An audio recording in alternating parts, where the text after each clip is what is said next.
परमेश्वराची भक्ती निसंकोचपणे करा, कारण परमेश्वराला तुमच्या जवळचं काहीही लागत नाही. देणारा तोच आहे आणि त्याला आपल्याच उपभोगातल्या गोष्टी कशासाठी लागतील? त्यांच्याबद्दल भीती बाळगू नका.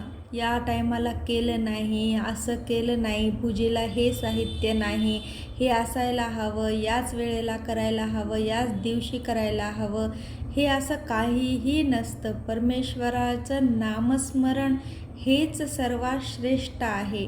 पूजा करताना, त्यांची साधना करताना तुम्ही वेळ बघू नका, कोणतीच गोष्ट बघू नका. परमेश्वर हा प्रत्येक क्षणी तुम्हाला तिथं म्हणजे तो तिथं आहेच. मग तो जाण्याचा आणि येण्याचा प्रश्नच येत नाही.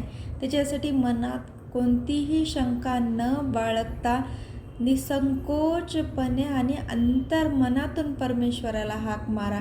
मी पूजेला ह्या गोष्टी घेतल्या नाहीत तर मला असं होणार नाही, माझी पूजा सफल होणार नाही, अशी मनामध्ये शंकाच उपलब्ध होऊ देऊ नका. कारण परमेश्वराला तुमच्या भक्तीव्यतिरिक्त, तुमच्या भावाव्यतिरिक्त काहीही लागणार नाही.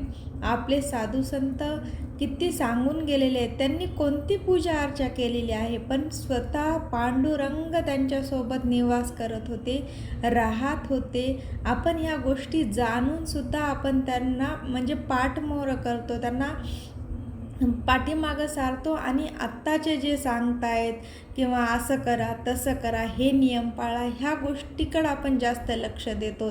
कारण तिथं आपण भीती बाळगतो की आपण असं केलं नाही तर परमेश्वर कोपल. देव कधीच कोपत नसतो. आपल्या लेकरावर आपली आई कधीच नाराज होऊ शकत नसते. त्याच्यामुळं कर्म चांगले असले ना, सगळं चांगल्याच गोष्टी होतात. प्लीज मनामध्ये शंका आणू नका. परमेश्वराची सेवा करा. तुम्हाला तुमच्या इच्छा पूर्ण होताना तुमच्या डोळ्या देखत समोर दिसतील. मनामध्ये भीती ठेवू नका, तर भाव ठेवा. धन्यवाद. श्री स्वामी समर्थ.